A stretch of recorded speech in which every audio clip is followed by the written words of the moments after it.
Hello friends, नमस्कार। कैसे हैं आप सभी? उम्मीद करते हैं आप सभी अच्छे होंगे। तो जीएसटी प्रैक्टिशनर कोर्स का जो आज सेकेंड क्लास है और फर्स्ट क्लास में हमने जो क्लासेस में टॉपिक कुछ रह गए थे, तो आज की क्लास में हम जो डिस्कस करेंगे, तो आज की क्लास में हम डिस्कस करने वाले हैं कि यूटीजीएसटी क्या होता है, आईजीएसटी क्या होता है, टाइप्स ऑफ डीलर इन आज की जीएसटी क्लास क्या आप होता सभी को है, कैसा इनपुट लगा और आप हमें आउटपुट कमेंट जीएसटी सेक्शन क्या में होता है जरूर और लिस्ट बताइएगा। ऑफ नेक्स्ट जीएसटी क्लास में रेट आईजीएसटी क्या क्या होता होता है। है, आपका ठीक है, टाइप्स तो ऑफ आप डीलर इन हमारे साथ जीएसटी क्या क्लास में होता जुड़ है वो रहिए। डिस्कस इस जीएसटी करेंगे। तो प्रैक्टिशनर आज कोर्स के में लिए आप बस सभी को इतना ही, फिर काफी मिलते हैं नेक्स्ट क्लास में। थैंक यू फॉर बेसिक से वॉचिंग। एडवांस तक बाय आपको बाय। सिखाने वाले हैं, बिल्कुल प्रैक्टिकल वे में। तो आप सभी हमारे साथ क्लास में बने रहिए, ठीक है। तो आइए हम डिस्कस करते हैं, जो कि डिस्कस करेंगे कि यूटीजीएसटी क्या होता है, ठीक है। तो ये जो टॉपिक जो है एसजीएसटी आपको क्लियर हो गया होगा। जो बच्चे प्रीवियस क्लास अगर आपने नहीं देखा है तो आप सभी जरूर देख लीजिएगा, तभी आपको आगे की चीजें आपको समझ में आएंगे, ठीक है। तो हम डिस्कस करेंगे कि यूटीजीएसटी क्या होता है। तो यूटीजीएसटी अधिनियम का विस्तार union territory goods and service tax केंद्र शासित प्रदेश के सामान और सेवा कर से है, ठीक है। जब किसी केंद्र शासित प्रदेश में किसी माल या सेवा की इंटर स्टेट सप्लाई राज्य अर्थात आपूर्ति के अंतर्गत आपूर्ति होती है, तो उस माल या सेवा पे जो जीएसटी दर लागू होती है उसका आधा हिस्सा यूटीजीएसटी के तहत केंद्र शासित प्रदेश की सरकार को प्राप्त होता है, जो कि नीचे आपको यूटी लिस्ट दी गई है, मतलब यूनियन टेरिटरी की आपको लिस्ट दी गई है जो केंद्र शासित राज्य है, ठीक है। जैसे मान लीजिए कि अंडमान एंड निकोबार जो है आपका केंद्र शासित राज्य है। दूसरा आपका है लक्षद्वीप, आपका केंद्र शासित राज्य है। दादरा एंड नगर हवेली जो है आपका केंद्र शासित राज्य है। और नेक्स्ट की अगर हम बात करेंगे, दमन एंड दीव जो आपका केंद्र शासित राज्य है। आपका चंडीगढ़ जो है आपका केंद्र शासित राज्य है। तो आइए हम समझते हैं पहले कि उदाहरण के बेसिस पे कि यूटीजीएसटी क्या होता है। आपको किसमें क्लियर हो जाएगा कि यूटीजीएसटी क्या होता है। जैसे मान लीजिए कि 100 रुपए के माल का उत्पादन चंडीगढ़ क्षेत्र में हुआ है। चंडीगढ़ जो है आपका केंद्र शासित राज्य है, ठीक है। जो आपका माल बना है, उत्पादन हुआ है, जो मैन्युफैक्चरिंग हुआ है, आपका कहाँ पे हुआ है? चंडीगढ़ में हुआ है, केंद्र शासित प्रदेश में हुआ है, ठीक है। और उसका जो उपभोग की चंडीगढ़ केंद्र शासित प्रदेश में ही हुआ है। जैसे मतलब वहां पे जो बेचा गया है आपको चंडीगढ़ में ही बेचा गया है। तो उस माल पर जो जीएसटी के अधिनियम के तहत 18% जीएसटी रेट से आपको कर वसूलना है, जिसमें सरकार जो है वो आपको 18% आपको जीएसटी आपसे ले लेती है। तो आप जानते हैं कि अगर 100 रुपए का अगर आपका कोई प्रोडक्ट है तो 18% अगर जीएसटी लगता है उस पर, तो आपका 18 रुपए का जो जीएसटी आपको वसूला जाएगा। मतलब 100 रुपए पे आपको 18 रुपये आपको जीएसटी पे करना होगा सरकार को। अब जान लेते हैं कि 18 रुपए में वो जो होती है वो सरकार कौन किसको किसको प्रोवाइड करती है। तो यहाँ पे साफ साफ लिखा गया है कि जिसमें से आधा हिस्सा यानी 9 रुपए लक्षद्वीप केंद्र शासित प्रदेश को यूटीजीएसटी के अंतर्गत प्राप्त होगा। अब मान लीजिए कि जो चंडीगढ़ चंडीगढ़ जो देश है, प्रदेश है, जो कि आपको 100 रुपए का माल उसने मैन्युफैक्चरिंग किया है, जिसपे आपको 18% जो टैक्स दिया है, तो उस 18% पे आपको सीजीएसटी लगा है। केंद्र सरकार को 9 रुपए चला गया है और 9 रुपए जो है आपका यूटीजीएसटी मतलब चंडीगढ़ सरकार को प्रोवाइड कर दिया गया है। 18% जो कि जीएसटी आपका लगा है, तो 100 रुपए पे आपका कितना रुपए लगा है? 18 रुपए जीएसटी लगा है। तो 18 रुपए में 9 रुपए आपको केंद्र सरकार प्रोवाइड कर दिया गया है। जो जीएसटी जो विभाग है वो 9 रुपया केंद्र सरकार को दे देती है और 9 रुपए जो है आपको चंडीगढ़ सरकार को देती है, मतलब यूटीजीएसटी को दे देती है, ठीक है। तो आई होप आपको यूटीजीएसटी समझ में आ गया होगा कि यूटीजीएसटी क्या होता है, ठीक है। आइए हम नेक्स्ट टॉपिक की बात करें कि नेक्स्ट टॉपिक क्या आईजीएसटी है। तो आईजीएसटी क्या होता है, ठीक है। तो आईजीएसटी जो होता है कि integrated good and service tax, एकीकृत माल या और सेवा कर का मतलब अंतर राज्य व्यापार या वाणिज्य के दौरान किसी भी सामान और या सेवाओं की आपूर्ति पर आईजीएसटी अधिनियम के तहत लगाया कर होता है। आईजीएसटी का टैक्स जो है वो तभी लगता है जब हम एक राज्य से दूसरे राज्य में हम सामान बेच रहे होते हैं या तो सामान खरीद रहे होते हैं। जब हम खरीदते हैं तो हमारा आईजीएसटी लगता है और जब हम बेचते हैं तो भी हमारा आईजीएसटी लगता है, क्योंकि हम इंटर स्टेट सप्लाई कर रहे हैं, ठीक है। यहाँ पे नीचे समझिएगा कि जब किसी माल या सेवा का उत्पादन किसी एक राज्य में हुआ हो और उसका उपभोग जो है वो किसी दूसरे राज्य में हुआ है, तो यानी विक्रेता और खरीदार दोनों अलग अलग राज्यों में स्थित हैं, तब उस माल पर जीएसटी केंद्र सरकार द्वारा आईजीएसटी के रूप में एकत्र किया जाता है। समझ गए? अगर आपका जो मैन्युफैक्चरिंग है वो उत्तर प्रदेश में हुआ है, लेकिन उस मैन्युफैक्चरिंग का जो प्रोडक्ट है वो उत्तराखंड में सेल हो रहा है, तो वहां पे आपका क्या लगता है? आईजीएसटी लगता है, ठीक है। आगे हम एग्जांपल के बेसिस पे समझेंगे। और उसका आधा जो हिस्सा होता है उपभोक्ता राज्य यानी उस राज्य के साथ साझा किया जाता है जहां पे माल का आयात किया गया था, ठीक है। ये चीजें आपको समझ में आएगा। आगे चलते हैं। उदाहरण के बेसिस पे हम समझते हैं कि आईजीएसटी क्या होता है। 100 रुपए के माल का उत्पादन महाराष्ट्र राज्य में हुआ, समझते रहिएगा, बिल्कुल आगे समझिएगा कि 100 रुपए का जो माल का उत्पादन जो है वो महाराष्ट्र राज्य में हुआ है और उसका जो उपभोग गुजरात राज्य में हुआ। उत्पादन कहाँ हुआ आपका? महाराष्ट्र राज्य में, और वो जो माल है जो बिका कहाँ पे आपका? गुजरात राज्य में। ठीक है, तो अब उस माल पर जो जीएसटी अधिनियम के तहत 18% जीएसटी जो रेट से वसूला जाएगा। ठीक है, तो 100 रुपए पर 18% से 18 रुपए का जीएसटी टैक्स केंद्र सरकार द्वारा के आईजीएसटी रूप में वसूला जाएगा। समझ जाइए, आईजीएसटी के वसूल आपको 18% सरकार जो है वो ले लेती है। बात आता है कि जिसमें से आधा हिस्सा यानी 9 रुपया गुजरात राज्य उपभोक्ता राज्य के साथ केंद्र सरकार द्वारा साझा किया जाएगा। मतलब कि 18 रुपया जो है वो अब टैक्स जो विभाग है वो तो ले लिया, सरकार ने ले लिया, लेकिन अब क्या करेगा कि 9 रुपया जो है वो गुजरात राज्यों को दे देगा और 9 रुपया जो है वो केंद्र सरकार खुद रख लेगी। ठीक है, तो ये होता है आपका आईजीएसटी। तो आई होप आप समझ गए होंगे, आईजीएसटी आपको इंटर स्टेट के लिए लगता है, जहां एक राज्य से दूसरे राज्य में आप कोई चीज को बेच रहे होते हैं या आप खरीद रहे होते हैं। ठीक है, तो ये चीजें आपके क्लियर हो गई, आईजीएसटी क्या होता है। आइए नेक्स्ट बात करते हैं, types of dealer in GST. जो जीएसटी में कितने प्रकार के आपके डीलर होते हैं, तो जीएसटी में डीलर के दो भागों में बांटा गया है जो निम्न प्रकार है। ठीक है, जीएसटी में दो प्रकार के आपको डीलर में बांटा गया है, जो कि पहला जो डीलर है आपका रेगुलर डीलर आ जाता है और दूसरा जो होता है आपका कंपोजिशन डीलर। अब आइए जान लेते हैं कि रेगुलर में और कंपोजिशन डीलर में क्या डिफरेंसेस है, क्योंकि डिफरेंस जानना काफी हमारे लिए महत्व हो जाता है। तो रेगुलर में पहला पॉइंट यहाँ पे जानकारी मिल रहा है कि जिस बिजनेस का लेन देन B2B और B2C दोनों प्रकार के ग्राहक से होता है तो आपका रेगुलर डीलर कहलाता है। समझते रहिएगा, B2B का मतलब होता है बिजनेस टू बिजनेस और B2C का मतलब होता है बिजनेस टू कस्टमर। ये दोनों तरीके के जो वो अपना सेल करता है तो वो क्या होता है आपका रेगुलर डीलर होता है। लेकिन हम बात करें कंपोजिशन डीलर का, जो फर्स्ट पॉइंट दिया गया है कि जिस बिजनेस का लेन देन अधिकांश B2C बिजनेस टू कस्टमर प्रकार के ग्राहक से होता है वो आपके कंपोजिशन डीलर होते हैं। इसमें सबसे ज्यादा जो हमारी सेल होती है वो बिजनेस टू कस्टमर होती है। ठीक है, समझते रहिएगा, बिजनेस टू कस्टमर होती है तो वो आपका क्या होता है? कंपोजिशन डीलर होता है। बात करते हैं रेगुलर डीलर के सेकंड पॉइंट का। तो जीएसटी हम कैलकुलेशन कैसे करेंगे रेगुलर डीलर्स में, तो आपको output GST minus input GST. ठीक है, आउटपुट जीएसटी से अगर आप इनपुट जीएसटी करेंगे तो आपका जो टैक्स बनेगा वो आपका आ जाएगा, क्योंकि आपने जो खरीदा वो आपका इनपुट जीएसटी हो जाएगा और जो आपने बेचा वो आपका आउटपुट जीएसटी हो जाएगा। ठीक है, बात करते हैं कंपोजिशन का आपका सेकेंड पॉइंट जो है कि जीएसटी हम कैलकुलेशन कैसे करेंगे, तो आउटपुट जीएसटी जो कम दर हो। ठीक है, आउटपुट जीएसटी जो आपको कम, आउटपुट जीएसटी हम सिर्फ चेक करते हैं। थर्ड पॉइंट बात करें कि थर्ड पॉइंट आपका रेगुलर जो डीलर है वो क्या वर्क करते हैं, तो जीएसटी रिटर्न फाइल 3B और GSTR1 मासिक प्रकार के जीएसटी रिटर्न फाइल करना होता है। मेरे प्यारे साथियों, जो हमारा रेगुलर में आते हैं उनका जो है आपका मंथली रिटर्न फाइल होती है, जो कि रिटर्न R1 होती है और 3B होती है जो कि मंथली फाइल करना होता है। लेकिन कंपोजिशन में ऐसा नहीं होता है, जीएसटी रिटर्न फाइल 4 प्रकार के जीएसटी रिटर्न फाइल करना होता है। कंपोजिशन में चार ऑप्शंस दिए गए हैं, 4 तरीके से आप कंपोजिशन में रिटर्न फाइल कर सकते हैं। बात करते हैं नेक्स्ट पॉइंट के, जो रेगुलर आपके डीलर होते हैं कि इस प्रकार के डीलर का जीएसटी कर दर ज्यादा होता है, जो कि 0%, 5%, 12%, 18% और 28% होते हैं। मेरे प्यारे साथियों, रेगुलर जो डीलर होते हैं उनके जो प्रोडक्ट होते हैं वो 0% पे भी हो सकते हैं, 5% पे भी हो सकते हैं, 12% पे भी हो सकते हैं और 18 और 28% पे भी होते हैं। ठीक है, जो रेगुलर डीलर हैं उनके लिए है ये।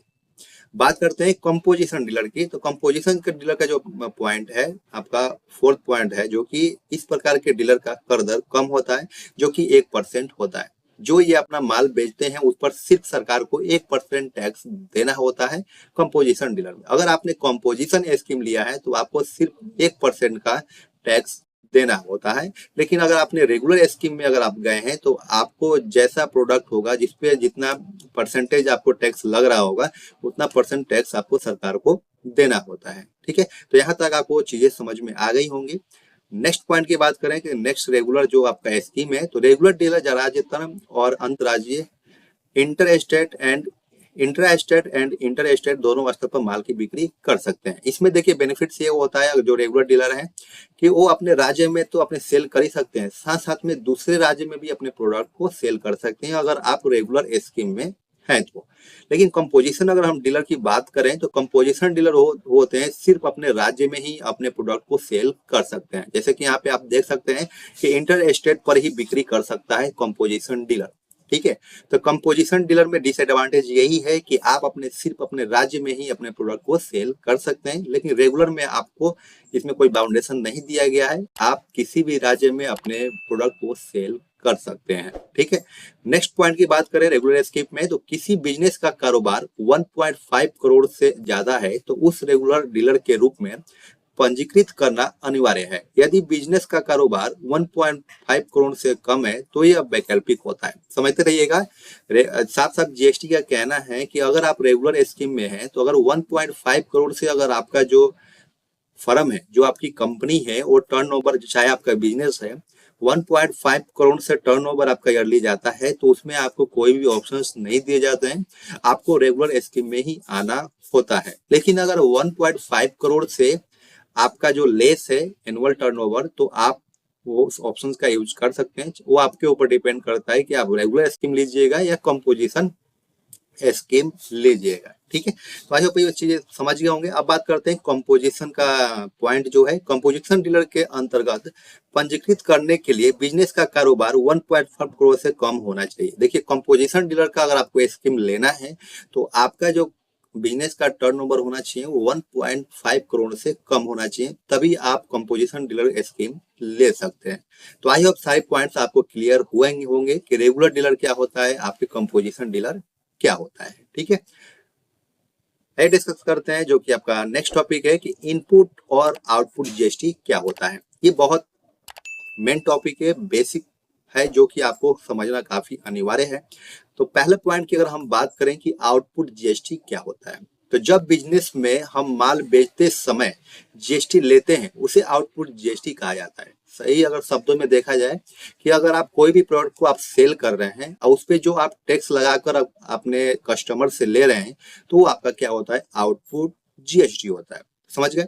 नेक्स्ट पॉइंट की अगर हम डिस्कस करें मेरे प्यारे साथियों कि इनपुट जीएसटी क्या होता है, तो जब बिजनेस में माल खरीदते वक्त हम जीएसटी देते हैं तो उसे इनपुट जीएसटी कहा जाता है। समझते रहिएगा, इनपुट जीएसटी वो होता है कि अगर हम माल सेल कर रहे हैं तो हमें माल फिर लेने की भी तो आवश्यकता है, तो फिर हम माल जहां हम खरीदने जाएंगे तो वहां पे हम क्या करेंगे, वो भी हमसे टैक्स लेगा। तो जब हम अपने प्रोडक्ट को लेते हैं तो वहां पे हम क्या करते हैं, टैक्स को पे करते हैं, वही हमारा क्या होता है, इनपुट जीएसटी कहलाता है। ठीक है, अब बात करते हैं थर्ड जो पॉइंट है आपका जीएसटी पेबल। ठीक है, तो जीएसटी पेबल तब होता है जो आउटपुट जीएसटी से इनपुट जीएसटी को घटाने पे हम जीएसटी पेबल प्राप्त होता है। आउटपुट जीएसटी से इनपुट जीएसटी को माइनस करेंगे तो आपका जो जीएसटी पेबल होता है वो जो टैक्स बनता है। ठीक है, आगे हम जीएसटी पेबल के कुछ एग्जाम्पल्स हैं जो कि हम डिस्कस कर रहे हैं, जो कि और आपको अच्छे से समझ में आएगा। ठीक है, उदाहरण है कि मान लीजिए कि राम महाराष्ट्र राज्य में एक बिजनेस करते हैं जहां पर राम अपने बिजनेस में माल किसी एक प्रॉपर्टी से खरीदते हैं और उसको अपने उपभोक्ता ग्राहक को मुनाफे के साथ बेचते हैं। क्वेश्चंस को बिल्कुल समझते रहिएगा, उदाहरण है जिसमें आपको जीएसटी पेबल समझ में आ जाएगा कि जीएसटी पेबल क्या होता है। ठीक है, अब राम जो है वो 80,000 का माल खरीदे हैं जिसपे उन्होंने 18% के रूप में 14,400 रुपए का जीएसटी भुगतान किया। ठीक है, 80,000 रुपए का उन्हें जो माल खरीदा है उस पे 14,400 रुपए का उन्हें जीएसटी भुगतान किया है, जिसमें एसजीएसटी जो है वो 7200 रुपया और सीजीएसटी जो है आपका 7200 रुपया उन्हें पेड किया है। ठीक है, तो जिस जीएसटी का भुगतान यहाँ राम ने किया उसे इनपुट जीएसटी कहा जाएगा। आप समझ गए कि इनपुट जीएसटी क्या होता है। जब इनने राम जो है वो 80,000 का उन्हें माल खरीदा तो वहां पे 14,400 रुपए का उन्हें जीएसटी पे किया, तो वहां पे उनका जो है वो आपका इनपुट जीएसटी हो गया। ठीक है, अब हम बात कर रहे हैं कि जो थर्ड है तो उसके बाद हम राम ने उस माल को मुनाफे के साथ, अब समझते रहिएगा, 80,000 रुपए का जो उन्हें माल खरीदा उनने 1,00,000 रुपया में उसको बेच दिया, तो 1,00,000 पे जो टैक्स लगा वो 18% के हिसाब से 18,000 रुपया उनका जीएसटी मिला, कस्टमर से प्राप्त किया उन्हें। यहाँ पे देखिए कि 18,000 रुपये जो इन्होंने प्राप्त किया वो जीएसटी कस्टमर से प्राप्त किया, जिसे हम आउटपुट जीएसटी कहेंगे। अब इन्हें क्या किया, जो 80,000 का उन्हें माल खरीदा, 14,400 रुपया जो है उनका क्या हो गया, आपका इनपुट जीएसटी हो गया। और जो 1 लाख में इन्हें माल को बेच दिया, जिसपे 18,000 रुपया जो आप जीएसटी बना, उसमें आपका क्या हो गया, आपका आउटपुट जीएसटी हो गया 18,000 रुपया। ठीक है, आइए नेक्स्ट जो आपका यहाँ पे आपको ज्यादा क्लियर होगा कि जब राम जीएसटी की फिलिंग करेंगे तब वे आउटपुट जीएसटी में से इनपुट जीएसटी 14,400 को घटा के जो राशि 3600 बचेगी वे राम के लिए जीएसटी पेवेबल हो जाएगी। यानी उतने रुपए 3600 ही राम को जीएसटी के रूप में भरने होंगे। आप समझ सकते हैं कि वहां पे जो उन्हें 14,400 रुपए का उन्हें जीएसटी इनपुट जीएसटी मिला था, जो कि इनने 1 लाख का जब माल बेचा तो वहां पे 18,000 रुपया इनने कस्टमर से जीएसटी ले लिया, तो वहां पे आपका 3600 रुपया जो आपका बन रहा है वही उनको टैक्स पे करना है। अब यहाँ पे बिल्कुल आपको समझ आते हैं, ब्यौरा है, क्योंकि आउटपुट जो जीएसटी है आपका 1 लाख में इनने अपना माल को बेचा है, जिसपे आपका 9,000 रुपया जो है एसजीएसटी ले लेता है और 9,000 रुपया आपका एसजीएसटी ले लेता है, जो कि टोटल आपका जो है आपका टैक्स बन रहा है 18,000 रुपया का टैक्स बन रहा है जब इनने माल क्या किया है, बेचा है, मतलब सेल किया है। ठीक है, लेकिन यहाँ पे जो इनने खरीदा है वो 80,000 रुपए का इनने माल खरीदा है, जिसपे इन्हें टैक्स पे किया है 7200 रुपये और 7200 रुपये। ठीक है, इन्हें जो पे किया है, तो 9,000 में से जब हम 7200 रुपया माइनस करेंगे तो 1800 रुपये का जो होता है सीजीएसटी हो रहा है, और सीजीएसटी जो है वो आपका 1800 रुपये का हो रहा है। तो इतना रुपया जो है वो राम क्या करेंगे, पे करेंगे टैक्स।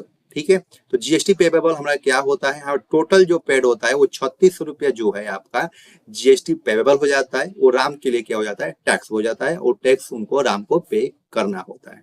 तो आई होप आपको समझ में आएगा होगा कि इनपुट क्या होता है, आउटपुट जीएसटी क्या होता है और जीएसटी पेबल क्या होता है। ठीक है, आइए डिस्कस करते हैं नेक्स्ट टॉपिक है, तो लिस्ट ऑफ जीएसटी रेट क्या होता है। लिस्ट ऑफ जीएसटी रेट, तो देखिए टैक्स के जो कुछ रेट्स हैं जो कि 0% पे आपको जो प्रोडक्ट है वो आपको मिलते हैं। कुछ प्रोडक्ट जो है आपके 18% पे मिलते हैं, कुछ जो प्रोडक्ट होते हैं वो 5% पे है, 12% पे और 28% पे। ये जो है आपके रेगुलर स्कीम वालों के लिए है, यहाँ पे कंपोजिशन स्कीम वालों के लिए नहीं है। ठीक है, ये चीजें आपको समझ में आ गई। जो टैक्स रेट्स हैं वो आपके 5 तरीके के रेट्स होते हैं, 0, 18%, 5%, 12% और 28%।